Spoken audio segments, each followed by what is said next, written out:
ಇರೋ ಯಾವಾಗ ಕೊನೆ ಬರುತ್ತೋ ಅನ್ನೋಂಥದ್ದು ನಿನಗೆ ಗೊತ್ತಿರೋಲ್ಲ.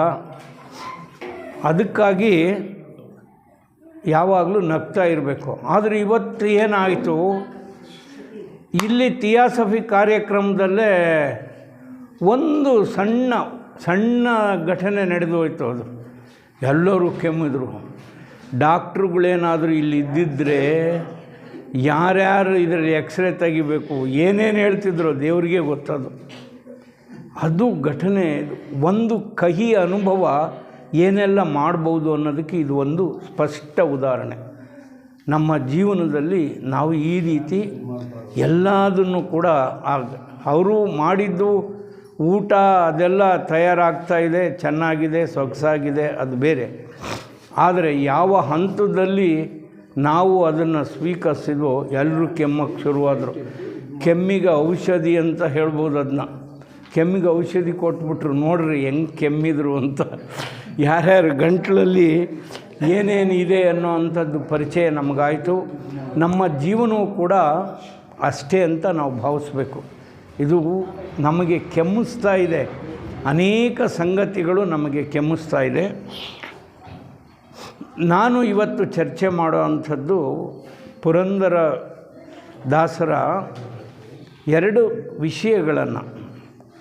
ಒಂದು, ಆತ್ಮ ಹಾಗೆಂದರೇನು, ಹಂಗಂದ್ರೆ ಏನು, ನಾವು ಏನು ತಿಳ್ಕೊಂಡಿದ್ವಿ, ಲೌಕಿಕ ಜೀವನ ಅಂದರೆ ಏನು, ಅಲೌಕಿಕ ಜೀವನ ಅಂದರೆ ಏನು, ಇದನ್ನು ನಾವು ಸ್ಪಷ್ಟಪಡಿಸ್ಕೊಂಡ್ರೆ, ನನಗೆ ತೋಚಿದಂತೆ ಯೋಚನೆ ಮಾಡಿದ್ದೀನಿ. ನಿಮ್ಮ ಅನುಭವ ಬೇರೆ ಥರ ಇರ್ಬೋದು. ನಾವೆಲ್ಲರೂ ಕೂಡ ಅನುಭವಿಗಳು, ಮನುಷ್ಯರು. ಅದರಿಂದ ನನ್ನ ಯೋಚನೆಯೇ ನೀವು ಒಪ್ಪಬೇಕು ಅಂತ ಇಲ್ಲ. ನೀವು ಸ್ವತಂತ್ರವಾಗಿ ಚಿಂತಿಸ್ಬೋದು. ನನ್ನ ಆಲೋಚನೆಗಳಿಗೆ ಸಹಮತನೂ ಇರ್ಬೋದು, ವಿರೋಧನೂ ಇರ್ಬೋದು. ಅದು ನಿಮಗೆ ಸಂಬಂಧಪಟ್ಟಿರೋವಂಥ ವಿಷಯ. ನಾನಿವತ್ತು ಚರ್ಚೆ ಮಾಡೋ ಅಂಥದ್ದು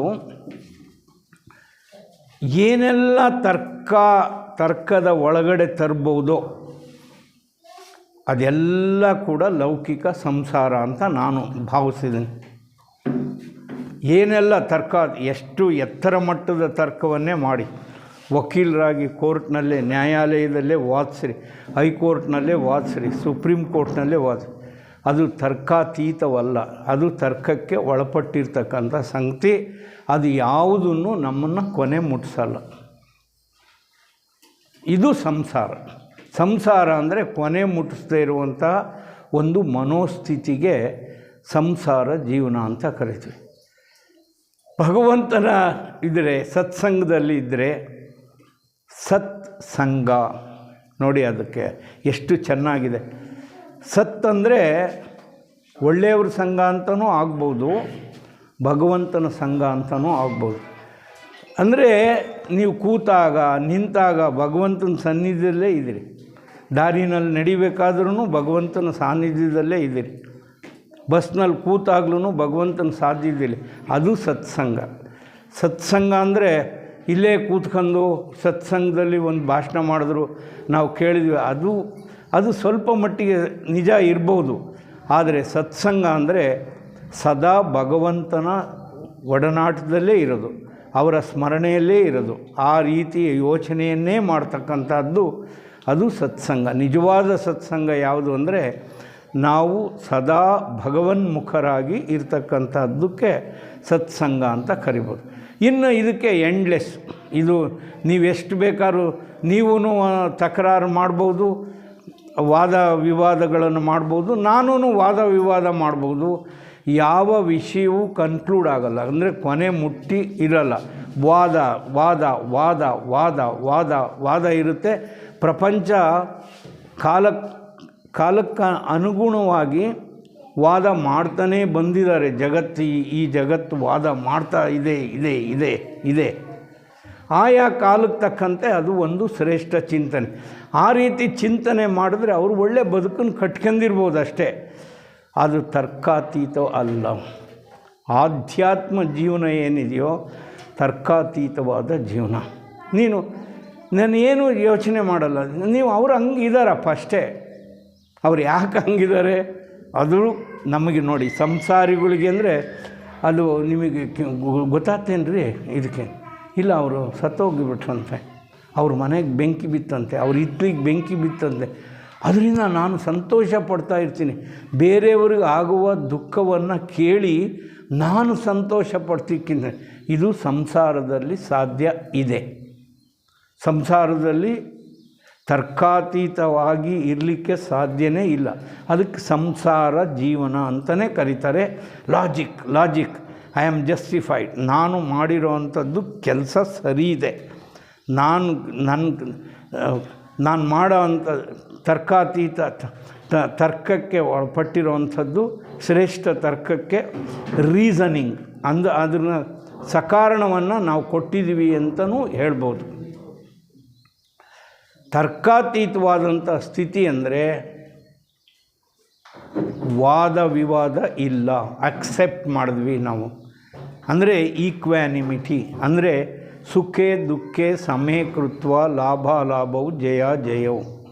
ಅಂದರೆ ಸುಖ ದುಃಖಗಳಲ್ಲಿ, ಲಾಭ ನಷ್ಟಗಳಲ್ಲಿ ಯಾವ ಮನುಷ್ಯ ಒಂದೇ ತೆರನಾಗಿ ಇರ್ತಾನೋ, ಸುಖ ಬಂದರೆ ಹಿಗ್ಗಲ್ವೋ, ದುಃಖ ಬಂದರೆ ಕುಗ್ಗಲ್ವೋ, ಸಮಚಿತ್ತನಾಗಿ ಇರಬಲ್ಲನೋ, ಅದಕ್ಕೆ ಒಂದು ಮಾರ್ಗವನ್ನು ನಮಗೆ ಕೊಟ್ಟಿದ್ದಾರೆ.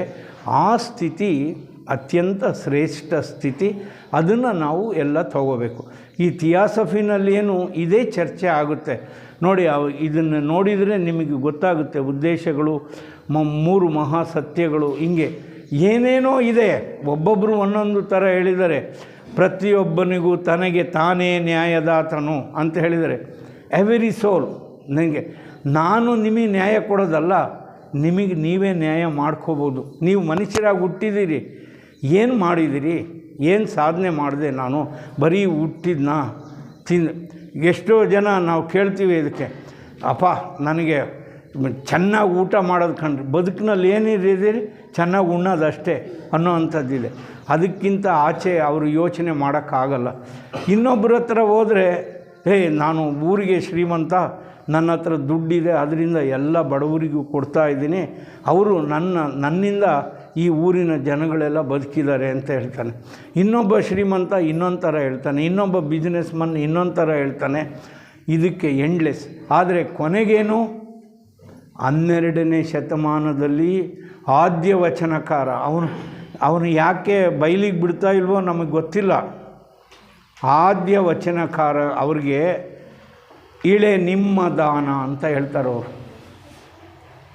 12ನೇ ಶತಮಾನದಲ್ಲಿ ಮನುಷ್ಯ ಜೀವನದ ಸಮಾಜದ ಚಿಂತನೆ ಹೇಗಿತ್ತು ಅಂದರೆ, ಇಳೆ ನಿಮ್ಮ ದಾನ. ಈ ಪೃಥ್ವಿ ಏನಿದೆಯೋ ದೇವರೇ, ನಿನ್ನ ದಾನ ಕಣಯ್ಯ. ಮಳೆ ನಿಮ್ಮ ದಾನ, ಬೆಳೆ ನಿಮ್ಮ ದಾನ, ಸುಳಿದು ಸುತ್ತುವ ಗಾಳಿ ನಿಮ್ಮ ದಾನ. ನಿಮ್ಮ ದಾನವನ್ನುಂಡು ಅನ್ಯರನ್ನು ಹೊಗಳುವ ಕುನ್ನಿಗಳ ನೇನೆಂಬೆನಯ್ಯ ರಾಮನಾಥ ಅಂತ ಹೇಳ್ತಾರೆ. ದೇವರ ದಾಸಿಮಯ್ಯ ಅಂತ ಆದ್ಯ ವಚನಕಾರ. ನಾವು ಅವ್ರನ್ನ ಮುಂದೆ ಬಿಡಲೇ ಇಲ್ಲ. ಅವರು ಆದ್ಯ ವಚನಕಾರ ಅಂತ ಹೇಳೋದು ಕಷ್ಟ ಇದೆ, ಮುಂದೆ ಬಿಟ್ಬಿಟ್ಟಿದ್ವಿ ಬೇರೆ ವಚನಕಾರರಲ್ಲಿ.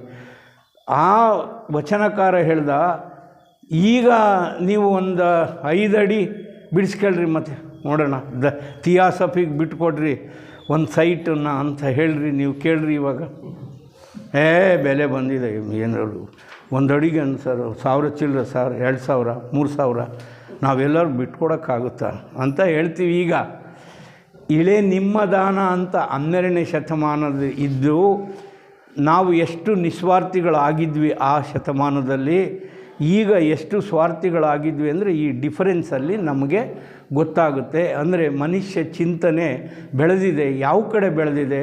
ಸ್ವಾರ್ಥತನದ ಕಡೆ ಬೆಳೆದಿದೆ, ನಿಸ್ವಾರ್ಥಿ ಆಗಿ ಇಲ್ಲ. ಅದರಿಂದ ನಾನು ಪುರಂದರದಾಸರ ಜೀವನದಲ್ಲಿ ಏನು ಸಾಮಾಜಿಕ ಮೌಲ್ಯಗಳು ಇದೆ, ಆಧ್ಯಾತ್ಮಿಕ ಮೌಲ್ಯಗಳೇನಿದೆ, ಮೌಢ್ಯಗಳನ್ನು ನಾವು ತೊರಿಬೇಕು ಅಂತ ಏನಿದೆ, ಆ ಇದಕ್ಕೆ ಕೆಲವು ಚಿಂತನೆಗಳನ್ನು ನಿಮ್ಮ ಜೊತೆಗೆ ಹಂಚ್ಕೊಳ್ಳೋಕ್ಕೆ ಇದಂತೆ. ಮೊನ್ನೆ ನಾನು ತರೀಕೆರೆಗೆ ಹೋಗಿದ್ದೆ. ಅಲ್ಲಿ ಒಂದು ವಕೀಲರ ಸಂಘದಲ್ಲಿ ಭಾಷಣ ಮಾಡ್ತಾಯಿದ್ದೆ, ವಕೀಲರನ್ನ ಉದ್ದೇಶಿಸಿ. ಅಲ್ಲಿ ಸಾಕ್ಷ್ಯಾಧಿನಿಯಮ ಅಂತ ಇದೆ. ಈಗ evidence act, Indian evidence act. ಈಗ ಅದನ್ನು ಸಾಕ್ಷ್ಯಾಧಿನಿಯಮ ಅಂತ ಕರೀತಾರೆ. ಅದಕ್ಕೆ ಅದ್ರ ಬಗ್ಗೆ ಬರ್ಡನ್ ಆಫ್ ಪ್ರೂಫ್, ಜವಾಬ್ದಾರಿ ಯಾರ ಮೇಲೆ ಹೊಣೆಗಾರಿಕೆ ಇರುತ್ತೆ ಒಂದು ಸಂಗತಿಯನ್ನು ಸಾಬೀತು ಮಾಡೋ ಅಂಥದ್ದು ಅಂಥ ವಿಷಯ ಮಾತಾಡ್ತಿದ್ದೆ. ಆಗ ನನಗೆ ಒಂದು ಒಳ್ಳೆ ಇದು ಫ್ಯಾಕ್ಟ್ ಅಂದರೆ ಏನು, ಸಂಗತಿ ಅಂತ ನಾವು ಹೇಳ್ತೀವಿ. ನಾವು that is A fact sir ಅಂತ ಹೇಳ್ತೀವಿ. ಅಲ್ಲಿ ತೆಂಗಿನ ಮರ ಇದೆ ಅನ್ನೋದು ಫ್ಯಾಕ್ಟ್ ಸರ್, ಆ ಊರಿನಲ್ಲಿ ಕಾರೇಹಳ್ಳಿನಲ್ಲಿ ರಸ್ತೆ ಇದೆ ಅನ್ನೋದು ಒಂದು ಫ್ಯಾಕ್ಟ್ ಸರ್, ಅಲ್ಲಿ ಮನೆ ಇದೆ ಅನ್ನೋದು ಒಂದು ಫ್ಯಾಕ್ಟ್ ಸರ್ ಅಂತ ಹೇಳ್ತೀವಿ ಅಷ್ಟೇ. ಆದರೆ ವಿವರ್ಸಯ್ಯ, ಅದರ ಡೆಫಿನೇಷನ್ ಹೇಳಯ್ಯ, ಡಿಸ್ಕ್ರಿಪ್ಷನ್ ಹೇಳಯ್ಯ ಅಂತಂದರೆ ನಾವು ಹೇಳೋಕ್ಕಾಗಲ್ಲ. ಫ್ಯಾಕ್ಟ್ ಅಂದರೆ ಏನು ಅಂದರೆ ಇಂದ್ರಿಯ ಗ್ರಹಣವಾದಂತಹ ಎಲ್ಲ ಸಂಗತಿಗಳು. ಇಂದ್ರಿಯ ಗ್ರಹಣ ಅಂದರೆ ನೋಡಿ, ನೀವು ಒಂದೇ ಸಾರಿ ಒಂದೇ ಬರೀ ಮೂಗಿನ ಮುಖಾಂತರ ಆಗಲಿ ಬಾಯಿ ಮುಖಾಂತರ ಆಗಲಿ ನಾವು ವಿಷಯಗಳನ್ನು ಸಂಗ್ರಹಿಸಲ್ಲ. ಏನೆಲ್ಲ ಇಂದ್ರಿಯಗಳು ನಮಗೆ ದೇವರು ಕೊಟ್ಟಿದ್ದಾರೋ, ಕಿವಿ ಕೊಟ್ಟಿದ್ದಾರೋ, ಕಣ್ಣು ಕೊಟ್ಟಿದ್ದಾರೋ, ಮೂಗು ಕೊಟ್ಟಿದ್ದಾರೋ, ನಾಲಿಗೆ ಕೊಟ್ಟಿದ್ದಾರೋ, ಹಿಂದೆ ಮುಂದೆ ಈ ಎಲ್ಲ ಸಂಗತಿಗಳನ್ನು ಕೂಡ ನಾವು ಸಂಗತಿಗಳನ್ನು ಸ್ವೀಕರಿಸ್ತೀವಿ. ಇಷ್ಟು ನವದ್ವಾರಗಳಿಂದ ಬಂದಿರತಕ್ಕಂಥದ್ದು ಇದೆ. ಯಾವ್ಯಾವ ಕಡೆಯಿಂದ ಏನೇನು ಸಂಗತಿ ಬಂದಿದೆಯೋ, ಒಕ್ಕಿದೆಯೋ, ನಮ್ಮ ಶರೀರಗತವಾಗಿದೆಯೋ ಯಾರಿಗೆ ಗೊತ್ತಿದೆ. ಇಡೀ ಪುರಂದರದಾಸರ ಕೀರ್ತನೆಗಳು ಏನು ಹೇಳುತ್ತೆ ಅಂದರೆ, ಅಯ್ಯ ಭಾಳ ಸೂಕ್ಷ್ಮವಾಗಿ use this body as A vehicle. ನೀನು ಈ ಶರೀರವನ್ನು ಒಂದು ವಾಹನವನ್ನಾಗಿ ಉಪಯೋಗಿಸಯ್ಯ, ನೀನು use it as A vehicle, ಅದನ್ನು ದುರುಪಯೋಗ ಮಾಡಬೇಡ. ಈಗ ನೀವು ಕೂತ್ಕೊಂಡು ಯೋಚನೆ ಮಾಡಿ, ನಿಮಗೆ ಗೊತ್ತಾಗುತ್ತೆ ಕಣ್ಣಿಂದ ಏನೇನು ಗ್ರಹಿಸಿದ್ದೀನಿ, ಟಿ ವಿನಲ್ಲಿ ಏನೇನು ನೋಡಿದ್ದೀನಿ, ಒಳ್ಳೆಯದನ್ನು ನೋಡಿದ್ದೀನ, ಕೆಟ್ಟದ್ದನ್ನು ನೋಡಿದ್ದೀನ, ಒಳ್ಳೆಯ ವಿಷಯನ ನೋಡಿದ್ದೀನ, ಕೆಟ್ಟದ ವಿಷಯ ನೋಡಿದ್ದೀನ, ಸಮಾಜದಲ್ಲಿ ಏನು ಒಳ್ಳೇದು ನೋಡಿದ್ದೀನಿ, ಏನು ಕೆಟ್ಟದ್ದು, ಕಿವಿಯಿಂದ ಏನೇನು ಒಳ್ಳೇದು ಕೇಳಿದ್ದೀನಿ, ಕೆಟ್ಟದ್ದು ಕೇಳಿದ್ದೀನಿ ಅಂತ ನೀವು ಯೋಚನೆ ಮಾಡಿದ್ರೆ ನಿಮಗೆ ಗೊತ್ತಾಗುತ್ತೆ ನಾನು ಏಕೆ ಈಗಿದ್ದೇನೆ ಅಂತ. ದೆನ್ ನೀವು ಯೋಚನೆ ಮಾಡಿ, ಇದಕ್ಕೆ ಈ ನನ್ನ ಚಿಂತನೆಯನ್ನು ಬದಲಾಯಿಸ್ಕೋಬೋದಾ, ಬದಲಾಯಿಸ್ಕೋಬಾರ್ದಾ? Should I change my thoughts or thinking process? ನನ್ನ ಆಲೋಚನೆಯ ಕ್ರಮವನ್ನು ನಾನು ಬದಲಾಯಿಸ್ಕೋಬೇಕಾ, ಆಲೋಚನೆ ಕ್ರಮವನ್ನು ಬದಲಾಯಿಸ್ಕೋಬಾರ್ದಾ ಅಂತ ನಿಮಗೆ ಸಂಬಂಧಪಟ್ಟಿರೋದು. ಯಾಕೆಂದರೆ ನನಗಿರೋ ಥರನೇ ನಿಮಗೆ ಕಣ್ಣು ಇದೆ, ಮೂಗು ಇದೆ, ಕಿವಿನೂ ಇದೆ, ಎಲ್ಲ ಅಂಗಾಂಗಗಳು ಕೂಡ ಇದೆ, ಶರೀರಗತೆ. ನನಗೇನೆಲ್ಲ ಭಾವನೆ ಆಗ್ಬೋದು, ಹಸಿವು, ತೃಷೆ, ಮೈಥುನ ಏನೆಲ್ಲ ಬೇಕು ಅಂತ ಅನಿಸುತ್ತೋ ಅದೆಲ್ಲರಿಗೂ ನಮ್ಮೆಲ್ಲರಿಗೂ ಕೂಡ ಬೇಕಾಗುತ್ತೆ. ಅದರಿಂದ ಒಬ್ಬೊಬ್ಬರೂ ನಾವು ಯೋಚನೆ ಮಾಡಬೇಕಾಗುತ್ತೆ. ಆಗ ನಮಗೆ ಗೊತ್ತಾಗುತ್ತೆ ಇಂದ್ರಿಯಗಳಿಂದ ಯಾವುದನ್ನು ಒಳ್ಳೆಯದನ್ನು ಗ್ರಹಿಸಿದ್ವಿ, ಎಷ್ಟು ಒಳ್ಳೆಯ ಇದನ್ನು ಮಾಡಿದ್ವಿ, ನಾಲಿಗೆಯಿಂದ ಯಾರ ಬಗ್ಗೆ ಅಪಪ್ರಚಾರ ಮಾಡಿದ್ವಿ, ಯಾರ ಬಗ್ಗೆ ಒಳ್ಳೆಯದನ್ನು ಮಾತಾಡಿದ್ವಿ, ಸದ್ಗುಣಗಳ ಬಗ್ಗೆ ಎಷ್ಟು ಮಾತಾಡಿದ್ವಿ, ದುರ್ಗುಣಗಳ ಬಗ್ಗೆ ಎಷ್ಟು ಮಾತಾಡಿದ್ವಿ ಅಂತ ಈ ನಮ್ಮ ಏಜಿಗೆ ಅನುಗುಣವಾಗಿ ಆಗ ನಿಮಗೆ ಗೊತ್ತಾಗುತ್ತೆ ಈ ಮೊತ್ತ ಎಲ್ಲ ಹೆಂಗೆ ಹೋಗುತ್ತೆ. ರಾಶಿ ರಾಶಿ ಹಾಕ್ಕೊಂಬಿಟ್ಟಿದ್ರಿ, ಕಸ ಹಾಕಿದರೆ ಇವಾಗೇನೋ ಹೊಸದುರ್ಗದಲ್ಲಿ ಖಾಲಿ ಜಾಗಕ್ಕೆ ಕಸ ಹಾಕ್ತಾ ಇದ್ದಾರೆ, ಎಂದೋ ಒಂದಿನ ಅದು ಗುಡ್ಡವಾಗಿ ಬೆಳ್ಕೊಳುತ್ತೆ. ಅದು ಆಗ ಅವ್ರಿಗೆ ಗೊತ್ತಾಗುತ್ತೆ ಅದನ್ನು ತೆಗೆದಾಕೋಕ್ಕಾಗಲ್ಲ. ಡೆಲ್ಲಿನಲ್ಲಿ ಇಂಥ ಒಂದು ಪರಿಸ್ಥಿತಿ ಬಂದಿದೆ, ಕಸನ ತೆಗೆದಾಕೋಕ್ಕಾಗ್ತಾ ಇಲ್ಲ. ಟ್ರಕ್ಗಳೇ ಅಸಾಧಾರಣವಾದಂಥ ಟ್ರಕ್ಗಳನ್ನು ಕರ್ಕೊಂಡೋದ್ರೂ ಕೂಡ ಕಸವನ್ನು ಬರೀ ಒಂದು ಸಮಸ್ಯೆ ಕಸ ತೆಗೆದಾಕೋದು, ಕ್ಲೀನ್ ಮಾಡೋದಷ್ಟೇ, ಸ್ವಚ್ಛತೆಯನ್ನು ಕಾಪಾಡಲಿಕ್ಕೆ ಸಾಧ್ಯ ಆಗಿಲ್ಲ. ಆ ರೀತಿ ನಮ್ಮ ಜೀವನವನ್ನು ನಾವು ನಮ್ಮ ಮಕ್ಕಳು ನಮ್ಮ ಮಾತು ಕೇಳ್ದಂಗೆ ಮಾಡಿದ್ವಿ. ಇದು ಯಾಕೆ ಒಂದು ದಿವಸದಲ್ಲಿ ಆಗಿರೋದಲ್ಲ, ಅನೇಕ ವರ್ಷಗಳಿಂದ ನಮ್ಮಪ್ಪ ನಮ್ಮನ್ನು ಹೆಂಗೆ ಸಾಕಿದ್ರೋ, ನಾವು ನಮ್ಮ ಮಕ್ಕಳನ್ನು ಹೆಂಗೆ ಸಾಕಿದ್ವೋ, ಅವ್ರ ಮಕ್ಕಳನ್ನು ಹೆಂಗೆ ಸಾಕಿದ್ರೋ ಇದ್ರ ಮೇಲೆ. ಈಗ ಯಾರಾದರೂ ನಮ್ಮ ಮೊಮ್ಮಕ್ಕಳು ಮರಿ ಮಕ್ಕಳು ಖುಷಿಯಿಂದ ಇದ್ದಾರೆ ನಮ್ಮ ಜೊತೆಗೆ ಅಂತಂದರೆ ನಾನು I call that A great relationship. ಅದಕ್ಕೆ ಅತ್ಯಂತ ಶ್ರೇಷ್ಠವಾದ ಸಂಬಂಧವನ್ನು ಹೊಂದಿದ್ದೀರಿ ಅಂತ ನೀವು ಹೆಮ್ಮೆ ಪಡಬೇಕು. ಬಹುಪಾಲು 100ಕ್ಕೆ 80% ಆ ರೀತಿ ಉತ್ತರ ಬರಲ್ಲ ನಮಗೆ. ಯಾಕೆ ಅಂತಂದರೆ ಸಂಬಂಧಗಳನ್ನು ಕಲುಷಿತಗೊಳಿಸಿದ್ವಿ. ಯಾಕೆ ಅಂದರೆ ಇಂದ್ರಿಯ ಗ್ರಾಹ್ಯ, ಯಾರ ಬಗ್ಗೆ ಏನೇನು ಹೇಳಿದಾರೋ ಏನೇನು ಕೇಳಿದಾರೋ ಅವರವ್ರಿಗೆ ಗೊತ್ತು. ಅದಕ್ಕೆ ಅದು ಸಂಗ್ರಹ ಆಗಿದೆ. ಆಧ್ಯಾತ್ಮ ವಿಷಯದಲ್ಲಿ ಈ ವಿಚಾರವನ್ನು ಮಾಡಬೇಕಾದ್ರೆ ಖಂಡಿತವಾಗಿ ಅಂಥ ಸಂಗತಿಗಳನ್ನು ನಮಗೆ ಬೇಡ. Keep away, distance themselves your self from them ಅಂತ ಹೇಳ್ತಾರೆ. ಸ್ವಾಮಿ ವಿವೇಕಾನಂದರು ಹೇಳ್ತಾರೆ, ನೀನು ಆತ್ಮಶಕ್ತಿಯಿಂದ ಕೆಲಸ ಮಾಡಬೇಕಾದ್ರೆ ಇಂತಹ ಎಲ್ಲ ಮಾತುಗಳನ್ನು ಕೇಳೋಕ್ಕೆ ಹೋಗಬೇಡ, ಅವರಿಂದ ದೂರಿರು ಅಂತ ಹೇಳ್ತಾರೆ. ಸಂಬಂಧ ಇಟ್ಕೋಬೋದು, ಯಾರು ಬೇಕಾದ್ರೂ ಯಾರ ಜೊತೆಗೆ ಬೇಕಾದರೂ ಮಾತಾಡಿ, ಏನೂ ತೊಂದರೆ ಇಲ್ಲ. ಲವ್ ಆಲ್, ಇಡೀ ವಿಶ್ವವನ್ನೇ ಪ್ರೀತಿಸಿ. ಅದರ ಅರ್ಥ ಅವರ ಸಂಘದಲ್ಲೇ ಇರಬೇಕು ಅಂತ ಏನೂ ಇಲ್ಲ ಅದಕ್ಕೆ. So maintain distance from them and then love them. ಯಾಕೆ ಅಂದರೆ ನೀವು ಏನಾದ್ರು ಪ್ರೀತಿಸಲಿಲ್ಲ ಅಂತಂದರೆ ಅವರು ನಿಮ್ಮನ್ನು ಪ್ರೀತಿಸ್ತಾರೋ ಇಲ್ವೋ ಗೊತ್ತಿಲ್ಲ, ಅದನ್ನು ನೀವು ಏನು ಹೇಳೋಕ್ಕಾಗಲ್ಲ. ಅದು ಆದರೆ ನೀವು ಪ್ರೀತಿಸೋದು, ಯಾಕೆಂದರೆ ಅದು ನಿಮ್ಮ ಕೈಲಿ ಸಾಧ್ಯ. ನೀವು ಲವ್, ಅವರು ಏನು ಮಾಡ್ತಾರೆ ಅನ್ನೋದು ಅದು ಅವ್ರಿಗೆ ಸಂಬಂಧಪಟ್ಟಿರುವಂಥ ವಿಷಯ. ನೀವು ಇದು ಒಂದು ವಿಷಯ ಅಂತ ಹೇಳ್ತೈತೆ. ಪುರಂದರದಾಸರ ಕೀರ್ತನೆಗಳನ್ನು ಕಂಡ್ರೆ ಅಪಾರವಾಗಿ ಜೀವನ ಮೌಲ್ಯಗಳು. ಯಾಕೆ ಅಂದರೆ 4,75,000 ಕೀರ್ತನೆಗಳು. ನಾವು 48,000 ಜಾನಕಿ ಅಮ್ಮ ನೆನ್ನೆ ಸನ್ಮಾನ ಸಮಾರಂಭ ಇತ್ತು ಅವ್ರಿಗೆ, ಅಲ್ಲ ಶ್ರದ್ಧಾಂಜಲಿ ಕಾರ್ಯಕ್ರಮ ಇತ್ತು ಜಾನಕಿಯಮ್ಮ ಅವ್ರಿಗೆ. 48,000 ಗೀತೆ ಆಡಿರೋದಕ್ಕೆ ಅವರಿಗೆ ಪದ್ಮಭೂಷಣ ಪ್ರಶಸ್ತಿನ ತಿರಸ್ಕರಿಸಿದ್ರು ಅಂತ ಬಂತು ಅಲ್ಲಿ ಮಾತಾಡಬೇಕಾದ್ರೆ. ಇವ್ರಿಗೇನು ಕೊಡಬೇಕಾಗಿತ್ತು ಲೆಕ್ಕ ಹಾಕಿ. ಪುರಂದರದಾಸರು 4,75,000 ಕೀರ್ತನೆಗಳನ್ನು ರೆಕಾರ್ಡೆಡ್ ನಾವು ಎಲ್ಲರೂ ಮಾಡಬೇಕು ಅಂತ ಎಷ್ಟು ಸೂಕ್ಷ್ಮವಾಗಿ ಬದುಕು ಮಾಡಿದ್ದಾರೆ. ಅಲ್ಲ ಕಣಯ್ಯ, ಕಪ್ಪೆ ನೀರೊಳಗೆ ಇರುತ್ತಲ್ಲ, ದಿನ ಮೈ ತೊಳ್ಕೊಳತ್ತಲ್ಲ, ಅದಲ್ಲ ಕಣಯ್ಯ, ನೀನು ಅಂತರಂಗ ಶುದ್ಧಿ ಅದಲ್ಲ ಅಂತ ಹೇಳ್ತಾರೆ. ಕಪ್ಪೆ ನೀರೊಳಗೆ ಇರುತ್ತೆ, ಬರೀ ನೀರು ಹಾಕ್ಯಂದಿದ್ದಕ್ಕೆ ನೀನು ಎಲ್ಲ ದೋಷಗಳನ್ನು ತೊಳ್ಕೊಂಡ್ರೆ ಅದು ಭಾರಿ ಸುಲಭದ ಕೆಲಸ. ಆ ಥರ ಅಲ್ಲಪ್ಪ, ಬರೀ ನೀರು ಹಾಕ್ಯಂದು ನೀರಿನಲ್ಲೇ ಮುಳುಗಿ ಎದ್ದು ಬಿಟ್ಟರೆ ನಾನು ಚೆನ್ನಾಗಿ ಅದಲ್ಲ ಅಂತ ಹೇಳ್ತಾರೆ. ಏನಾಗಬೇಕು? ನಿನ್ನ ಆಲೋಚನಾ ಕ್ರಮ ಬದಲಾಯಿಸಬೇಕು.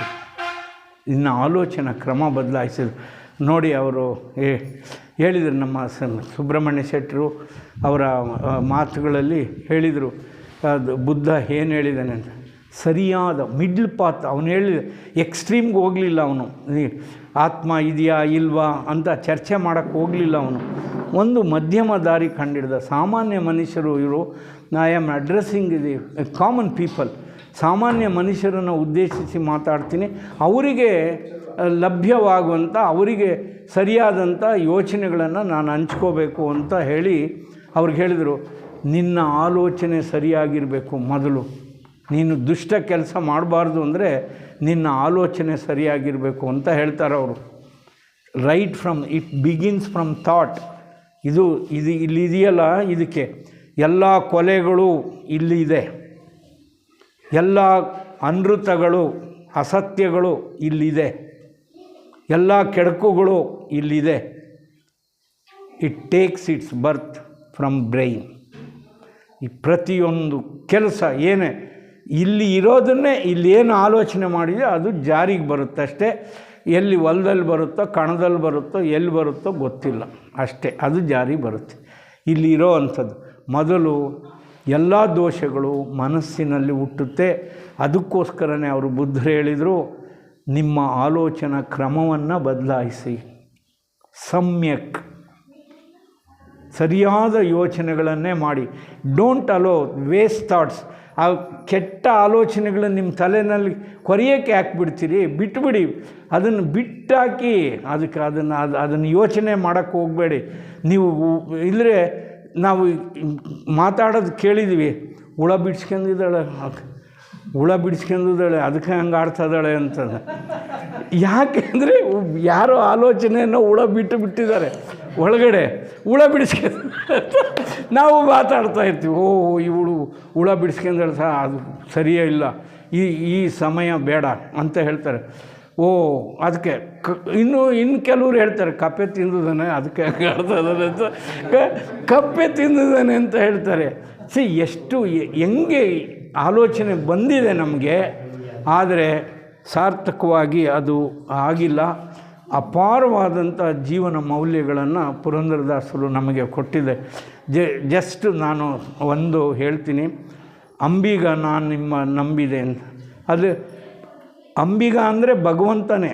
ಈಗ ನಾವು ಸಂಸಾರ ಸಾಗರದಲ್ಲಿ ತೇಲ್ತಾ ಇದ್ದೀವಿ. ನಮಗೆ ಆರು ತೆರೆಯ ನೋಡಂಬಿಗ, ಅದು ಮೀರಿ ಬರುತ್ತಲಿದು ಅಂಬಿಗ, ಯಾರಿಂದಲಾಗದು ಅಂಬಿಗ.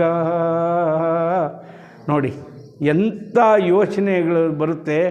ಆರು ತೆರೆ ಅಂದರೆ ಇವೆ: ಕಾಮ, ಕ್ರೋಧ, ಲೋಭ, ಮೋಹ, ಮದ, ಮತ್ಸರ. ಅವು ಮೀರಿ ಬರ್ತಾ ಇದೆಯಂತೆ ನಮ್ಮೆಲ್ಲರ ಜೀವನಗಳಿಗೆ. ಅವನು ಬಿಟ್ಕೊಂಬಿಟ್ಟಿದ್ವಿ ಹುಳುಗಳನ್ನ. ಅವು ಒಂದು ಹುಳು ಇದ್ದರೆ ಸಾಕು, 5-6 ಹುಳುಗಳು ಅಂತಂದರೆ ಎಲ್ಲೆಲ್ಲಿ ಕಡಿತವೆ, ಎಷ್ಟು ಕೆರ್ಕಂತೀಯ, ಏನೇನೋ ಆಗುತ್ತೆ ಅನ್ನೋ ಅಂಥದ್ದು ಯೋಚನೆ ಮಾಡಿ. And Shankaracharya said, body is disease. ಬಾಡಿಗೇನು ರೋಗ ಬರುತ್ತೆ ಅಲ್ಲ, ನಿನ್ನ ಶರೀರವೇ ರೋಗಗ್ರಸ್ತ ಕಣಯ್ಯ. ಶರೀರಕ್ಕೇನು ರೋಗ ಬರುತ್ತೆ ಅಂದರೆ, ಕಣ್ಣಿಗೊಂದು ರೋಗ ಬರ್ಬೋದು, ಮೂಗಿಗೊಂದು ರೋಗ ಬರ್ಬೋದು, ನಾಲಿಗೆಗೊಂದು ರೋಗ ಬರ್ಬೋದು, ಅಲ್ಲಿಗೊಂದು ರೋಗ ಬರ್ಬೋದು. ಅದಕ್ಕೆ ಡಾಕ್ಟರ್ಸ್ ಆರ್ ಫ್ಲರಿಶಿಂಗ್. ಅಲ್ಲಿನ ಡಾಕ್ಟರು, ಗುಲ್ಬರ್ಗದಲ್ಲಿ ನಾನು ಒಬ್ಬ ಅಲ್ಲಿನ ಡಾಕ್ಟ್ರ್ ಕನ್ಸಲ್ಟ್ ಮಾಡಿದೆ. ಆವಾಗ ನೆನ್ನೆ ನನಗೆ ಭಾರಿ ಖುಷಿ ಆಯಿತು. ಯಾಕೆ ಅಂತಂದರೆ, ಜಸ್ಟಿಸ್ ಬಿಲ್ಲಪ್ಪ ಅವ್ರನ್ನ ಹಲ್ಲು ಮುರಿದು ದುಡ್ಡು ಇಸ್ಕೊಂಡೆ. ಖುಷಿ, ಅವ್ರಿಗೆ ಖುಷಿ ಅಂತೆ. ನಾನು ಅಲ್ಲಿ ತೋರ್ಸೋಕ್ಕೆ ಹೋಗಿದ್ದೀನಿ, ಅಲ್ಲಿ ಮುರಿದಿದ್ದೀನಿ, ಅಲ್ಲಿ ಕಿತ್ತಿದ್ದೀನಿ, ದುಡ್ಡು ಇಸ್ಕೊಂಡಿದ್ದೀನಿ. ದುಡ್ಡು ಇಸ್ಕೊಂಡು ಅಲ್ಲಿ ಕಿತ್ತು ಕಳಿಸಿದ್ದೀನಿ. ಬಿಲ್ಲಪ್ಪಗೆ ದುಡ್ಡು ಇಸ್ಕೊಂಡು ಅಲ್ಲಿ ಕಿತ್ತು ಕಳಿಸಿದ್ದೀನಿ. ಈ ರೀತಿ ಈ ರೀತಿ ನಮ್ಮ ಲೌಕಿಕ ಚಿಂತನೆಗಳು ಇರುತ್ತೆ.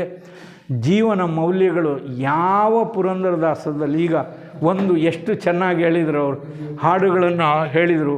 ಎಷ್ಟೆಷ್ಟು ರಂಗಾಗಿ ಇರುತ್ತೆ ಕಲೆ. ಆದರೆ ಪರಮಾತ್ಮನಿಗೆ ಏನಾದರೂ ಕಲರ್ ಇದೆಯಾ? ಅವನು ಡೊಂಕಾಗಿದ್ದಾನ? ಇಲ್ಲವೇ ಇಲ್ಲ. Very straight. ಪರಮಾತ್ಮನಿಗೆ ಯಾವ ಡೊಂಕುಗಿಲ್ಲ. ಹಸುಗಳು ಹಾಲು ಬೇರೆ ಇದಕ್ಕೆ ಕಲರ್ ಇರ್ಬೋದು, ಕರಿ ಇದು ಇರ್ಬೋದು, ಕೆಂದ ಹಸು ಇರ್ಬೋದು, ಬಿಳಿ ಹಸು ಇರ್ಬೋದು. ಆದರೆ ಹಾಲಿಗೇನಾದರೂ ಡೊಂಕಿದೆಯಾ? ಇಲ್ಲ. ದ್ಯಾಟ್ ಈಸ್ ಪರಮಾತ್ಮ. That is existence. ಹಿಂಗೆ ಸಾಧ್ಯ. ಅದಕ್ಕೆ ಒಂದು ತುಗ್ಲಿ ಮರ ಇರಬೇಕು, ಒಂದು ಜಾಲಿ ಮರ ಇರಬೇಕು, ಒಂದು ಮುಳ್ಳಿನ ಗಿಡ ಇನ್ನೊಂದು ಹೂ ಗಿಡ ಇರಬೇಕು. Life is like that. ನಮ್ಮ ಜೀವನ ವ್ಯವಸ್ಥೆನೇ ಆಗಿದೆ. ಅದಕ್ಕೆ ನೀನು ಯಾಕಿದೆಯಾ ಅಂತ ಕಾಡಿನಲ್ಲಿ ಅಷ್ಟು ಗಿಡಗಳು ಇರುತ್ತಲ್ಲ, ನಾನಾ ಥರದ ಗಿಡಗಳು, ನೀನು ಯಾಕಿದೆಯಾ ಅಂತ ಕೇಳುತ್ತಾ? ಇಲ್ಲ. ತುಂಬೆ ಗಿಡಗಳಿಗೆ ನೀನು ಯಾಕಿದೆಯಾ ತುಂಬೆ, ನೀನು ನನ್ನ ಥರ ಆಗಿರುವಂಥ ತುಗ್ಲಿ ಮರಕ್ಕೂ ತುಂಬೆ ಹೇಳುತ್ತಾ? ಇಲ್ಲ. ಕಾಡಿನಲ್ಲಿ ಅನೇಕ ಥರದ ಪ್ರಾಣಿಗಳು ಜೀವನ ಮಾಡಿದ್ರೂ, ಅನೇಕ ಥರದ ಗಿಡ ಮರಗಳು ಇದ್ದರೂ ಕೂಡ ನಾವು ನಮ್ಮ ಹೊಲಗಳಲ್ಲೋ ಮನೆಗಳಲ್ಲೋ ಅತ್ಯಂತ ಬಗೆಯ ಗಿಡಗಳನ್ನು ಬೆಳೆಸಿದರೂ ಕೂಡ ಆ ವೈವಿಧ್ಯತೆಯನ್ನು ಕಾಪಾಡ್ಕೊಳ್ಳುತ್ತೆ. ಅದು ಯಾಕೆ ಅಂತಂದರೆ that is the order of the nature. ಆದರೆ ಪ್ರತಿಯೊಂದು ಜೀವಿನಲ್ಲಿಯೂ ಭಗವಂತ ಇದ್ದಾನೆ. ಅದು ನಮಗೆ ಅರ್ಥ ಆಗಬೇಕಷ್ಟೆ. ಅದನ್ನೇ ಅವ್ರು ಹೇಳಿದರು ಹಾಡಿನಲ್ಲಿ, ಪರಮಾತ್ಮ ಅನ್ನೋನಿಗೆ ಇಲ್ಲ, ಎಲ್ಲ ಕಡೆನೂ ಇದ್ದಾನೆ. ಅದಕ್ಕೆ ಆಮ್ನಿಪೊಟೆಂಟ್, ಆಮ್ನಿಸೆಂಟ್ ಅಂತ ಹೇಳ್ತಾರೆ. ಸರ್ವವ್ಯಾಪಿ ಭಗವಂತ ಅನ್ನೋನು ಇಲ್ಲಿದ್ದಾನೆ, ಅಲ್ಲಿಲ್ಲ, ಈ ಥರದ್ದೇನೂ ಇಲ್ಲ, ಎಲ್ಲ ಕಡೆನೂ ಇದೆ. ಅದನ್ನು ನಾವು ಗುರುತಿಸ್ಬೇಕಷ್ಟೇ. ನಮ್ಮಲ್ಲಿದ್ದಾನ ಅಂತಂದರೆ ಖಂಡಿತವಾಗಿದ್ದಾನೆ, ಇನ್ನೂ ಜಾಗೃತವಾಗಿದ್ದಾನೆ, ಹೆಚ್ಚು ಸಮರ್ಥನೀಯವಾಗಿದ್ದಾನೆ. ಅದರಿಂದ ಮಾನವ ಜನ್ಮ ದೊಡ್ಡದು, ಇದು ಹಾನಿ ಮಾಡಿಕೊಳ್ಳಲಿ ಬೇಡ ಹುಚ್ಚಪ್ಪ ಅಂತ. ಇನ್ಯಾವ ಪ್ರಾಣಿಗಳು ಪಕ್ಷಿಗಳು ಇಲ್ಲ. ನಾಯಿ ನರಿ ಎಲ್ಲ ಇದೆ. ಈ ಸೌಲಭ್ಯ ಮನುಷ್ಯನಿಗೇನು ಸೌಲಭ್ಯ ಇದೆಯೋ, ತಾಳ ಹಾಕ್ಬೋದು, ಭರತನಾಟ್ಯ ಮಾಡ್ಬೋದು, ಎಂತೆಂಥ ಕಲಾವಿದರು ಬಂದು ಹೋಗಿದ್ದಾರೆ. ಸಂಗೀತ ಆಡ್ಬೋದು, ಶಾಸ್ತ್ರೀಯ ಸಂಗೀತ ಆಡ್ಬೋದು, ಸುಗಮ ಸಂಗೀತ ಆಡ್ಬೋದು. ಈ ವೈವಿಧ್ಯತೆ, ಇದು ಬದುಕು, ಇಷ್ಟು ಸೊಗಸಾದಂಥ ಬದುಕು, ಬಗೆ ಬಗೆಯ ತಿಂಡಿ ತೀರ್ಥಗಳು, ಇದು ಮನುಷ್ಯನಿಗೆ ಮಾತ್ರ ಸಾಧ್ಯ ಆಗಿದೆ. ಇನ್ಯಾರೂ ಒಲೆ ಒಚ್ಚಲ್ಲ. ಜಸ್ಟು ಥಿಂಕ್ ಮಾಡಿ ನೋಡಿ, ಇನ್ಯಾರು ನಮ್ಮ ಥರ ಬೇಯಿಸ್ಕೊಂಡು ತಿಂತಾರೆ ಅಂತಂದರೆ ಇನ್ಯಾಲ್ಲವೂ ಹಸಿ ಇಲಿ ಬೆಕ್ಕು ತಿನ್ನಬೇಕಾ ಹಂಗೆ ನುಂಗುತ್ತೆ ಅಷ್ಟೇ, ತಿಂದಾಕ್ಬಿಡುತ್ತೆ ಅಷ್ಟೇ. ಅದಕ್ಕೆ ನಾಯಿ ಏನಾದ್ರು ಒಂದು ಪ್ರಾಣಿ ತಿನ್ನಬೇಕಾ ಹಂಗೆ ತಿನ್ನುತ್ತೆ ಅಷ್ಟೇ, ಮೀನು ತಿನ್ನಬೇಕಾ ಹಂಗೆ ತಿನ್ನುತ್ತೆ ಅಷ್ಟೇ. ಬೇಯಿಸುವಂತಹ ಕ್ರಮ, ಈ ಪದ್ಧತಿ, ಈ ಬುದ್ಧಿ, ಇದು ಮನುಷ್ಯನಿಗೆ ಮಾತ್ರ ಸೀಮಿತವಾಗಿದೆ. ಮನುಷ್ಯರಾಗಿ ನಾವು ಏನು ಮಾಡಬೇಕು ಅಂತಂದರೆ ಈ ರೀತಿ ಚಿಂತನೆಗಳನ್ನು ಮಾಡಬೇಕು. ನೋಡಿ, ಮಹಾಸತ್ಯಗಳು ಅಂತ ಹೇಳುತ್ತೆ, ಮನುಷ್ಯನ ಆತ್ಮ ಅಮರ, ಅದರ ಭವಿಷ್ಯದ ಬೆಳವಣಿಗೆ ಭವ್ಯತೆಗೆ ಮಿತಿ ಇಲ್ಲ. There is no end, it is eternal, endless, ಕೊನೆಯೇ ಇಲ್ಲ ಅನ್ನುವಂತಹ ಮಾತು ಹೇಳುತ್ತೆ. ನಮಗೆ ಚೇತನವನ್ನು ನೀಡಿರುವ ತತ್ವವು ನಮ್ಮ ಒಳಗೂ ಇದ್ದು ಅಮರವಾಗಿದೆ, ಅದರ ಸಹಾಯ ಶಾಶ್ವತ. ಇದು ಕೇಳಿಸೋದು, ಕಾಣಿಸೋದು, ಇದು ಅಷ್ಟು ಇದಿದೆ. Please realise these truths. ಆ ಥಿಯಾಸಫಿಯ ಆ 3 ಸತ್ಯಗಳನ್ನು, ಅದಕ್ಕೆ ಇಲ್ಲಿ ಹಿಂಗೆ ಹೇಳ್ತಾರೆ ನೋಡಿ, ಮತ, ತತ್ವ, ವಿಜ್ಞಾನಗಳ ಪರಸ್ಪರ ತುಲನಾತ್ಮಕ ವ್ಯಾಸಂಗಕ್ಕೆ ಪ್ರೋತ್ಸಾಹ ಕೊಡುವುದು. ಅಂದರೆ ಬ್ಯಾಲೆನ್ಸ್ಡ್ ನಿಮ್ಮ ವ್ಯೂ ಇರಬೇಕಂದ್ರೆ ಎಕ್ಸ್ಟ್ರೀಮ್ ವ್ಯೂ ಆಗಬೇಕಾಗಿಲ್ಲ. ಬ್ಯಾಲೆನ್ಸ್ಡ್ ವ್ಯೂ, ಅದನ್ನು ಹೋಲಿಕೆ ಮಾಡ್ಕೊಂಡು ಅಧ್ಯಯನ ಮಾಡಿರಿ. ನಿಮಗೆ ಯಾವುದು ಪಥ್ಯ ಆಗುತ್ತೋ ಅದನ್ನು ರಿಜೆಕ್ಟ್ ಮಾಡಿ ಇವ್ರು ಸರಿ ಇಲ್ಲ ಅಂತ ಹೇಳಿ ಅಂತ ಅಲ್ಲ. ಅದರ ಅರ್ಥ ಏನಂದರೆ, ನಿಮಗೆ ಯಾವುದು ಸೂಕ್ಷ್ಮವಾಗಿದೆಯೋ, ನಿಮಗೆ ಯಾವುದು ಗ್ರಹಿಸಲಿಕ್ಕೆ ನಿಮಗೆ ಯಾವುದು ಪಥ್ಯ ಆಗುತ್ತೋ ಅಂಥದ್ದನ್ನು ಒಪ್ಪಿ ಆ ರೀತಿ ಜೀವನ ಮಾಡ್ಕೊಳ್ಳಿ, ನಿಮ್ಮ ಜೀವನವನ್ನು ಕಟ್ಕೊಳ್ಳಿ ಅಂತ. ನೀವು ಧರ್ಮಿಷ್ಠರಾಗೇ ಇರ್ತೀರಿ. ಅದಕ್ಕೆ ಬೌದ್ಧರೇ ಆಗಬೇಕು ಅಂತಿಲ್ಲ, ಸಿಖ್ರು ಆಗ್ಬೋದು. ಆದರೆ ಸಿಖ್ ಧರ್ಮವನ್ನು ಪಾಲಿಸ್ಬೇಕು. ಒಂದು ಸಾರಿ ಅಕ್ಸೆಪ್ಟ್ ಮಾಡಿದ್ರೆ ಆ ರೀತಿಯೇ ನಡ್ಕೋಬೇಕು. ಜೈನ ಧರ್ಮ ಅನುಸರಿಸ್ತೀರಿ, ಆದರೆ ಜೈನರೇ ಇರಬೇಕು. ಹಿಂದೂ ಧರ್ಮ ಅನುಸರಿಸ್ತೀರಿ, ಹಿಂದೂ ಥರನೇ ಇರಬೇಕು. ಮಹಮ್ಮದೀಯ ಧರ್ಮ ಅನುಸರಿಸ್ತೀರಿ, ಮಹಮ್ಮದೀಯನಾಗೇ ಇರಬೇಕು. ಅದು ಪ್ರತಿಯೊಂದು ಧರ್ಮವೂ ಕೂಡ ಆ ರೀತಿ ಹೇಳಿದೆ. ತುಲನಾತ್ಮಕ ಅಧ್ಯಯನ ಅಂತ ಹೇಳಿದ್ದಾರೆ. ಸೊ ಅದನ್ನು ಕಂಪ್ಯಾರಿಟಿವ್ ಸ್ಟಡೀಸ್ ಅಂತ ಹೇಳಿದ್ದಾರೆ. ಅವರು ರಿಜೆಕ್ಟ್ ಮಾಡಿ ಅಂತ ಹೇಳಿಲ್ಲ. ಅದರಲ್ಲಿ ಯಾವುದು ಬೇಡವೋ, ಈ ಕಾಲ ಪ್ರಸ್ತುತವಲ್ವೋ, ಈಗ ನಾಗರಿಕತೆ ಅಂತ ನಾವು ಮಾಡ್ತೀವಿ, ಅದಕ್ಕೆ ಕಾಲ ಪ್ರಸ್ತುತವೇ ಅಂತ ನಾವು ಒಂದು ಚಿಂತೆ ಮಾಡಬೇಕು. ಇಂಥ ಇದರಲ್ಲಿ ಒಳ್ಳೆಯ ವಿದ್ವಾಂಸರನ್ನ ಕರೆಸ್ಬೇಕು, ಅವರು ಚಿಂತೆ ಮಾಡಿರೋ ಅಂಥವ್ರನ್ನ, ಇದು ಕಾಲ ಪ್ರಸ್ತುತವೇ, ನಾವು ಅನುಸರಿಸ್ಬೇಕೆ ಅಂತ ಹೇಳಿದ್ದಕ್ಕೆ. ಈಗ ನೋಡಿರಿ, ಗಂಗಾ ನದಿ ಪವಿತ್ರ ನದಿ ಅಂತ ಬರ್ಕೊಂಡ್ರೆ ಯಾವಾಗ ಅದನ್ನು ಬರೆದಾಗ, ಈಗ ನೀವು ಗಂಗಾ ನದಿಗೆ ಹೋಗಿ ನೋಡಿದ್ದೀರಾ? ಈಗ ಕಾಶಿಗೆ ನೀವು ಹೋಗಿದ್ರೆ, ಇತ್ತೀಚೆಗೆ ಹೋಗಿದ್ದರೆ ನಿಮಗೆ ಗೊತ್ತಾಗುತ್ತೆ. ನಮ್ಮ ಹೊಂಡಗಳು ಬೇಕು, ಅದು ಬೇಕಾಗಿಲ್ಲ, ಅದು ಆ ಥರ ಇರುತ್ತೆ, ಅಪವಿತ್ರವಾಗಿದೆ. ಅದು ಪವಿತ್ರ ನದಿ ಅಂತ ನಿಜ. ಅವ್ರು ಬರೆದಾಗ ಆ ಥರ ಇತ್ತು, ನಿಜ. ಇಷ್ಟು ಅನಾನುಕೂಲ ಆಗಿರಲಿಲ್ಲ, ಈಗ ಹಂಗಾಗಿದೆ. ಈಗಲೂ ನಾವು ಅದನ್ನೇ, ಆ ಮಾತನ್ನೇ ನಂಬ್ಕೋಬೇಕಾ ಅನ್ನುವಂಥದ್ದು ಇದು. ಇಲ್ಲದಿದ್ದರೆ ಸುಧಾರಿಸ್ಬೇಕಾ? ಸುಧಾರಿಸೋದು ಯಾವಾಗ ಬರುತ್ತೆ? ನಾವು ಚಿಂತನೆಯನ್ನು ಮಾಡಿದಾಗ, ಆ ಕಡೆ ನಮ್ಮ ಗಮನವನ್ನು ಹರಿಸಿದಾಗ ಅದು ಪವಿತ್ರ ಆಗುತ್ತೆ. ಸೊ ಆ ರೀತಿ ಒಂದು ಯೋಚನೆಗಳನ್ನು, ಜೀವನ ಮೌಲ್ಯಗಳನ್ನು ಅಪಾರವಾಗಿ, ಅದು ಯಾವುದು ಈಗ ಗಿಳಿಯು ಪಂಜರದಲ್ಲಿ ಹೇಳಿದರು, ಶ್ರೀರಾಮ ರಾಮ ಬರೀದೆ ಪಂಜರ, ಇದನ್ನು ನಮ್ಮ ಹೆಣ್ಮಕ್ಳು ಗಂಡಸ್ರ ಜೊತೆ ಓಡೋಗ್ತಾರಲ್ಲ, ಈಗ ಅದಕ್ಕೂ ಹೋಲಿಸ್ಬೋದು. ಅಕ್ಕ ನಿನ್ನ ಮಾತು ಕೇಳಿ ಚಿಕ್ಕದೊಂದು ಗಿಳಿಯ ಅಕ್ಕ ನೀನು ಇಲ್ಲದಾಗ ಬೆಕ್ಕು ಕೊಂಡು ಒಯ್ಯಿತೈ. ಬೆಕ್ಕು ಯಾವುದು ಅಂತ ತಿಳ್ಕೊಳ್ಳಿ ನೀವು. ಬೆಕ್ಕು ಕೊಂಡು ಹೋಯಿತಯ್ಯೋ ಗಿಳಿಯು ಪಂಜರದೊಳಿಲ್ಲ, ಶ್ರೀರಾಮ ರಾಮ ಬರೀದೆ ಪಂಜರವಾಯ್ತಲ್ಲ. ಅಕ್ಕ ನಿನ್ನ ಮಾತು ಅಂಗೈಲಾಡೋ ಗಿಣಿ ಮುಂಗೈ ಏನೇನೋ ಹೇಳಿದರು. ರಂಗಪುರ ಸೊ ಕೊನೆಗೇನು ಹೇಳ್ತಾರೆ, ಪುರಂದರ ವಿಠಲನ ಅಂತರಂಗದ ಗಿಳಿ, ಅಲ್ಲಿಗೆ ಬರ್ತಾರೆ ಅವರು. ಹೇಳ್ತಾ ಹೇಳ್ತಾ ಹೇಳ್ತಾ ಇದೆಲ್ಲವೂ ತಪ್ಪಿಸ್ಕೊಂಡು ಹೋಗುತ್ತೆ ಕಣಕ, ನಿನಗೆ ಶ್ರೀಮಂತಳ, ನಿನ್ನ ಸಂಪತ್ತೆಲ್ಲ ತಪ್ಪಿಸ್ಕೊಂಡು ಹೋಗುತ್ತೆ.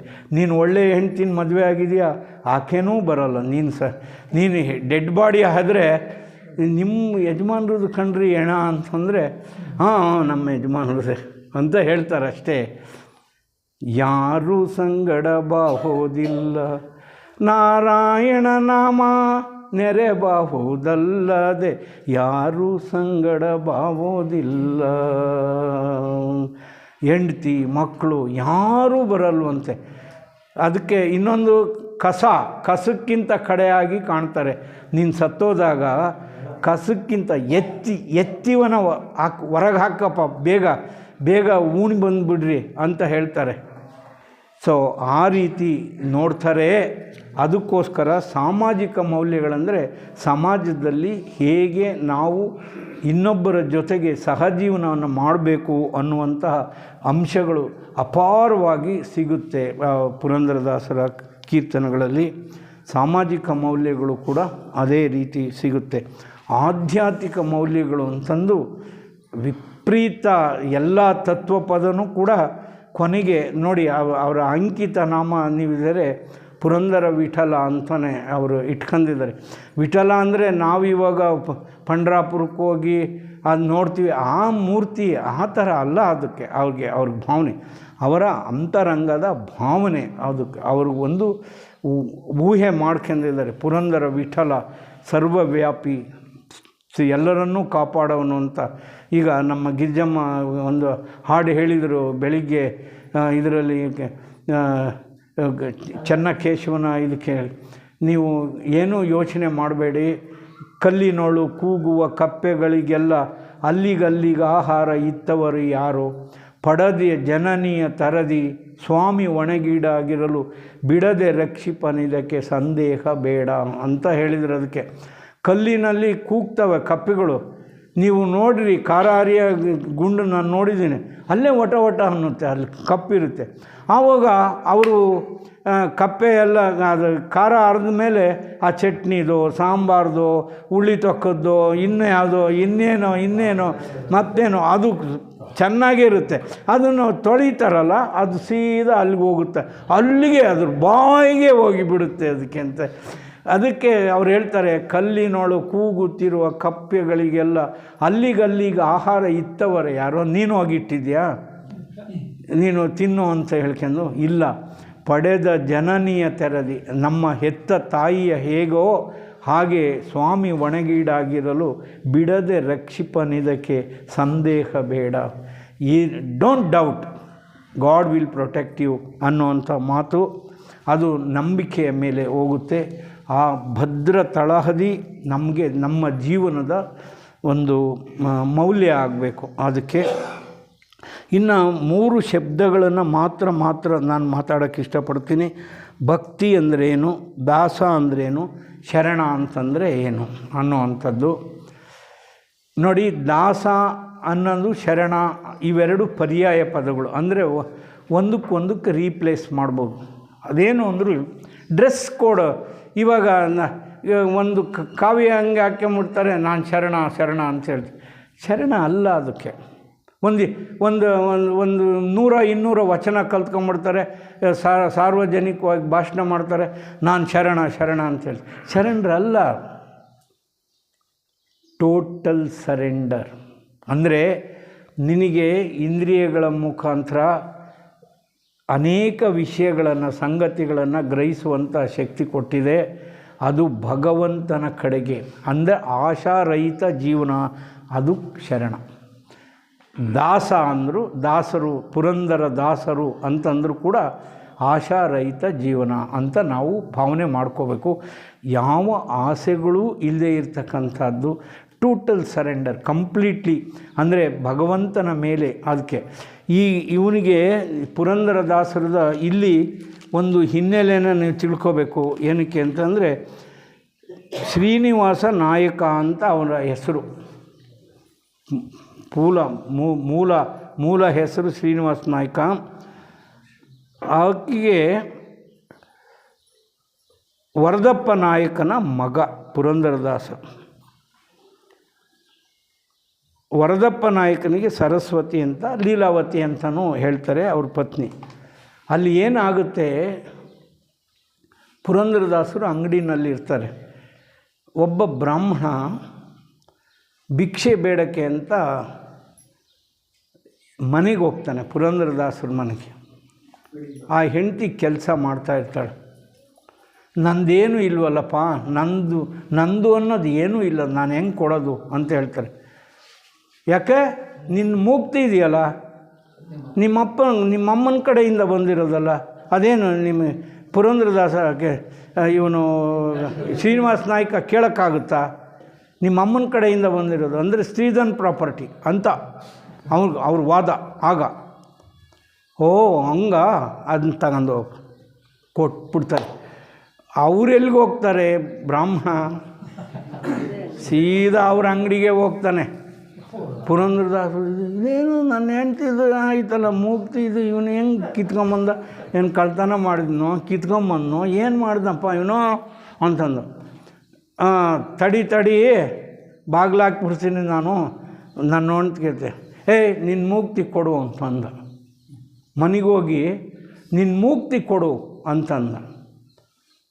ಆಕೆ ಕೊಡೋಕ್ಕಾಗಲ್ಲ, ಸಾಧ್ಯನೇ ಇಲ್ವಲ್ಲ. ಆವಾಗ ವಿಷ ಕುಡಿಯೋಕ್ಕೆ ಹೊರಟು. ವಿಷ ಕುಡಿಯೋಕ್ಕೆ ಹೋದಾಗ ಆ ಕಪ್ಪಿನೊಳಕ್ಕೆ ಲಕ್ ಅಂತ ಬೀಳುತ್ತೆ ಮೇಲಿಂದ ಇದಕ್ಕೆ. ಆಗ ಈ ಭಗವಂತನ ದಯ. ಆಮೇಲೆ ತಗೊಳ್ರಿ, ಇದು ಮೂಗ್ತಿ ಕೇಳಿದ್ರಲ್ಲ, ತಗೊಳ್ರಿ ಅಂತ ಕೊಟ್ಲು. ಓಕೆ, ಅಯ್ಯೋ ಇದೇನಪ್ಪ, ಇದು ಹಿಂಗೆ ಮ್ಯಾಜಿಕ್ ಶೋ ಥರ ಆಯ್ತಲ್ಲಪ್ಪ ಇದು ಅಂತ ಹೇಳ್ಕೊಂಡು ಮತ್ತೆ ಓಡೋದ. ಅದಕ್ಕೆ ಅಲ್ಲೋಗಿ ನೋಡ್ತಾನೆ, ಅಲ್ಲಿ ಮೂಗ್ತಿ ಇರಲ್ಲ, ಅಲ್ಲಿ ಇರಲ್ಲ. ಅದಕ್ಕೆ ಟ್ರೆಜರಿನಲ್ಲಿ ಇಟ್ಟೋಗಿರ್ತಾನೆ, ಅಲ್ಲಿ ಇರಲ್ಲ. ಆಗ ಅವನಿಗೆ ಗೊತ್ತಾಗುತ್ತೆ ಗಾಡ್ ಅಂದರೆ ಏನು ಅಂತ. Anything can happen. ಅಮೇರಿಕದಲ್ಲಿ ಆಗ ಫುಟ್ಬಾಲನ್ನ ನಾವು ನಮ್ಮ ಮನೆಯಲ್ಲಿ ಮಧ್ಯರಾತ್ರಿ 12:30 ನೋಡ್ಬೋದು ಅಂತಂದರೆ ಎನಿಥಿಂಗ್ ಈಸ್ ಪಾಸಿಬಲ್. ಈ ಗಳಿಗೆನಲ್ಲೇ ನೀವು ಸುದ್ದಿ ಇಲ್ಲಿ ಕೂತ್ಕೊಂಡಿರೋ ಅಂಥದ್ದೇನೆ ಹೊಸದುರ್ಗದಲ್ಲಿ ಆ ಮನುಷ್ಯನ ಜೊತೆ ಮಾತಾಡ್ಬೋದು ಇಲ್ಲಿ ಕೂತ್ಕೊಂಡೆ ಅಂತ ಹೇಳಿದರೆ. ಅಷ್ಟು ಈಗ ವಿಜ್ಞಾನದ ಪ್ರಗತಿ ಆಗಿದೆ. ಆದರೆ ಯಾವ ಕಾಲಕ್ಕೂ ಇದಿತ್ತು, ಈ ಸತ್ಯ ಇತ್ತು. ಈಗ ವಿಜ್ಞಾನ ಬೆಳವಣಿಗೆ ಆಗಿ ಅದನ್ನು ಕಂಡುಹಿಡಿದಿದೆ, ನಮ್ಮ ಸಹಾಯಕ್ಕೆ ಅನುಕೂಲಕ್ಕೆ ಬಂದಿದೆ ಅದು. ಸೊ ಇದನ್ನು ನೋಡಬೇಕು. ಆಗ ಅವರಿಗೆ ರಿಯಲೈಸ್ ಆಗುತ್ತೆ. ನವಕೋಟಿ ನಾರಾಯಣ ಅಂತ ವಜ್ರದ ವ್ಯಾಪಾರಿ ಇದ್ಯಾವುದು ಬೇಡ ನನಗೆ ಅಂತ ಗೊತ್ತಾಗುತ್ತೆ. ದಾಸ ಆಗ್ತಾರೆ, ಪುರಂದರ ದಾಸ ಆಗ್ತಾರೆ. ಎಲ್ಲ ಕೊಡ್ತಾರೆ, ಎಲ್ಲ ದಾನ. ರತ್ನದ ವ್ಯಾಪಾರಿ ಎಲ್ಲ ದಾನ ಕೊಟ್ಟು ದಾಸರಾಗ್ತಾರೆ.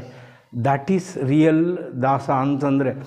ಈಗ ನಮಗೆ ಚೆನ್ನಾಗಿ ಏನು ಉಡ್ರಿ ಸ್ವಾಮಿ ಅಂತಂದರೆ 2 ದೋಸೆ ಆಮೇಲೆ ಇದು ಚಟ್ನಿ ಅದೆಲ್ಲ ತುಪ್ಪ ಹಾಕ್ಸ್ಕೊಂಡು ತಿಂದೆ ಅಂತಂದರೆ ಬಜ್ಜು ಬಂದಿದ್ದರೆ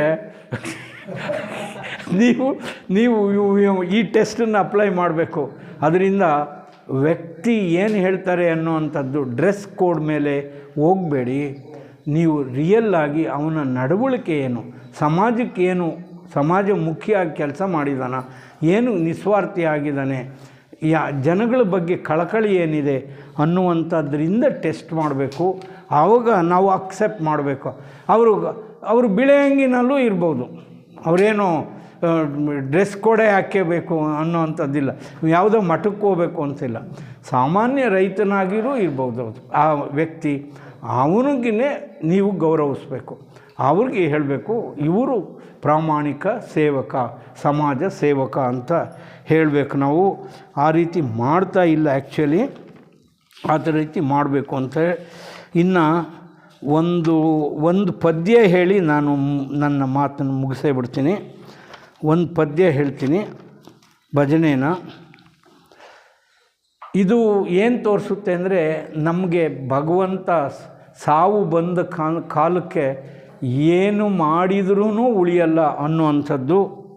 ಹಂತಕ ಅಂದರೆ ನಮ್ಮನ್ನು ಕೊಲ್ಲ ಅಂತ ವಯಸ್ಸಿಗೆ. ಹಂತಕನ ದೂತರಿಗೆ ಕಿಂಚಿತ್ತೂ ದಯವಿಲ್ಲ, ಹಂತಕನ ದೂತರಿಗೆ ಕಿಂಚಿತ್ತೂ ದಯವಿಲ್ಲ, ಚಿಂತೆಯನ್ನು ಬಿಟ್ಟು ಶ್ರೀಹರಿಯ ನೆನೆ ಮನವೇ. ಹಂತಕನ ದೂತರಿಗೆ ಕಿಂಚಿತ್ತೂ ದಯವಿಲ್ಲ, ಚಿಂತೆಯನ್ನು ಬಿಟ್ಟು ಶ್ರೀ ಹರಿಯ ಮನವೇ. ಅವನ ಕೊಂದಿವನ ಕೊಂದು ಅರ್ಥವನ್ನು ಗಳಿಸುವರೇ ವ್ಯರ್ಥ ಜೀವಾತ್ಮ. ಅವನ ಕೊಂದಿವನ ಕೊಂದು ಅರ್ಥವನ್ನು ಗಳಿಸುವರೇ ವ್ಯರ್ಥ ಜೀವಾತ್ಮ. ದಿನ ರಾತ್ರಿ ಎನ್ನದಲೆ, ದಿನ ಹಗಲೊತ್ತು ರಾತ್ರಿ ಹೊತ್ತು ಎಷ್ಟು ಟೈಮ್ ಆಗಿದೆ ಅಂತ ಇಲ್ಲ, ದಿನ ರಾತ್ರಿ ಎನ್ನದಲೆ ವಿಷಯ ಲಂಪಟನಾಗಿ. ವಿಷಯ ಅಂದರೆ ನಾವು ಒಂದು ಸ್ತ್ರೀ ಜೊತೆಗೆ ಸಂಪರ್ಕ ಮಾಡೋದು ಅಂತ ಭಾವಿಸಿದ್ವಿ, ಆದರೆ ವಿಷಯ ಲಂಪಟ ಅಂದರೆ ಎಲ್ಲ ಆಸೆಗಳು ಅಂತ, ಎಲ್ಲ ಆಸೆಗಳಿಗೂ ಅಂತ. ದಿನ ರಾತ್ರಿ ಎನ್ನದಲೆ ವಿಷಯ ಲಂಪಟನಾಗಿ, ಸವಿಯೂಟಗಳ ನುಂಡು ಭ್ರಮಿಸಬೇಡ. ಅವನ ಕೊಂದಿವನ ಅರ್ಥವನ್ನು ಗಳಿಸುವರೇ ಯಮನ ದೂತರು ಬರುವ ಹೊತ್ತು ನೀನರಿಯೇ. ಹಂತಕನ ದೂತರಿಗೆ ಕಿಂಚಿತ್ತೂ ದಯವಿಲ್ಲ, ಚಿಂತೆಯನ್ನು ಬಿಟ್ಟು ಶ್ರೀ ಹರಿಯ ನೆನೆ ಮನವೇ. ಹೊಸ ಮನೆಯ ಕಟ್ಟಿಸಿದೆ ಬಸಿರು ಹೆಂಡತಿ ಮಗನ ಉಪನಯನ ನಾಳೆ. ನೋಡಿ 3 ಸಂದರ್ಭ ಕೊಟ್ಟು. ಹೊಸ ಮನೆಯ ಕಟ್ಟಿಸಿದೆ ಬಸಿರು ಹೆಂಡತಿ ಮಗನ ಉಪನಯನ ನಾಳೆ. ಹಸನಾಗಿ ಇದೇ ಬದುಕು ಸಾಯಲಾರೆನು ಎನ್ನಲು ಕುಸುರಿದರಿಯದೆ ಬಿಡರು ಯಮನಾರು ಆಗ. ಹಂತಕನ ದೂತರಿಗೆ ಕಿಂಚಿತ್ತೂ ನಯವಿಲ್ಲ, ಚಿಂತೆಯನ್ನು ಬಿಟ್ಟು ಶ್ರೀ ಹರಿಯ ನೆನೆ ಮನವೇ. ಪುತ್ರ ಹುಟ್ಟಿದ ದಿವಸ ಹಾಲು ಊಟದ ಹಬ್ಬ, ಪುತ್ರ ಹುಟ್ಟಿದ ದಿವಸ ಹಾಲು ಊಟದ ಹಬ್ಬ, ಮತ್ತೊಬ್ಬ ಮಗನ ಉಪನಯನ ನಾಳೆ. ಅರ್ಥಿಯಾಗಿದೆ ಬದುಕು, ಅರ್ಥಿಯಾಗಿದೆ ಬದುಕು ಸಾಯಲಾರೆನು ಎನ್ನಲು. ಅರ್ಥಿಯಾಗಿದೆ ಬದುಕು ಸಾಯಲಾರೆನು ಎನ್ನಲು. ಮೃತ್ಯು ಎಡತಲೆಯಲ್ಲಿ ನಗು ತೀರ್ಪುದರಿಯೇ. ಸಾವು ಡ್ಯಾನ್ಸ್ ಮಾಡ್ತಿರುತ್ತಂತೆ. ನಾವು ಹೇಳ್ಕಿಂತ ಹಂಗೆ ಮಾಡೋದು, ನನ್ನ ಮಗನ ಮದುವೆ ಮಾಡ್ತೀನಿ. ಏನಮ್ಮ ನಿಮ್ಮ ಯಜಮಾನ್ರು ಹೇಳ್ತಿದ್ರು ನಿಮ್ಮ ಮಗನ ಮದುವೆ ಜೋರಾಗಿ ಮಾಡ್ಬೇಕು ಸರ್, ಆ ಚೌಲ್ಟ್ರಿ ಬುಕ್ ಮಾಡಿದ್ವಿ ಅಂತ ಹೇಳಿದ್ರಿ. ಅವರೇ ಇಲ್ವಲ್ಲ ಸರ್, ಮೊನ್ನೆ ಹೋಗ್ಬಿಟ್ರು, ಕೋವಿಡ್ ಬಂದು ಹೋದರು. ಅಷ್ಟು ಇರುತ್ತೆ ಸಾವು ಅನ್ನೋ ಅಂಥದ್ದು. ನಮ್ಮೆಲ್ಲರನ್ನು ವಂಚಿಸ್ತಿಬಿಟ್ಟು. ಅಟ್ಟಡಿಗೆ ಉಣಲಿಲ್ಲ ಅಂದರೆ ಅಡುಗೆ ಮಾಡಿದ ಅಡುಗೆ ಅಂತ. ಅಟ್ಟಡಿಗೆ ಅಂತಂದರೆ ಮಾಡಿದ ಅಡುಗೆ. ಅಟ್ಟಡಿಗೆ ಉಣಲಿಲ್ಲ ಇಷ್ಟ ದರ್ಶನವಿಲ್ಲ, ಕೊಟ್ಟ ಸಾಲವ ಕೇಳುವ ಹೊತ್ತು ನೀನರಿಯೇ. ಕಟ್ಲೆ ತುಂಬಿದ ಮೇಲೆ ಕ್ಷಣ ಮಾತ್ರವಿರಲಿಲ್ಲ, ಕಟ್ಲೆ ತುಂಬಿದ ಮೇಲೆ we are limited. All human beings, all living beings, ಇದನ್ನು ನಾವು ಸ್ಪಷ್ಟವಾಗಿ ತಿಳ್ಕೋಬೇಕು. ಯಾವುದು ಜೀವಿನೋ, ಯಾವುದಕ್ಕೆ ಪ್ರಾರಂಭ ಇದೆಯೋ ಅದು ಸಾಯುತ್ತೆ ಅಂತ ತಿಳ್ಕೋಬೇಕು. That is going to die. ಅದು ಜಾತಸ್ಯ ಧ್ರುವಂ ಮರಣಂ, ಹುಟ್ಟಿದ್ದಕ್ಕೆಲ್ಲ ಸಾವು ಖಚಿತ, ಖಚಿತ ಅಂತ ನಾವು ಕಟ್ಲೆ ತುಂಬಿದ ಮೇಲೆ ಕ್ಷಣ ಮಾತ್ರವಿರಲಿಲ್ಲ, ಅಷ್ಟರೊಳು ಪುರಂದರ ವಿಠಲನ ನೆನೆ ಮನವೇ. ಹಂತಕನ ದೂತರಿಗೆ ಕಿಂಚಿತ್ತೂ ದಯವಿಲ್ಲ, ಚಿಂತೆಯನ್ನು ಬಿಟ್ಟು ಶ್ರೀ ಹರಿಯ ನೆನೆ ಮನವೇ. ನಮಸ್ತೆ. ಧನ್ಯವಾದಗಳು ನ್ಯಾಯಮೂರ್ತಿಗಳು.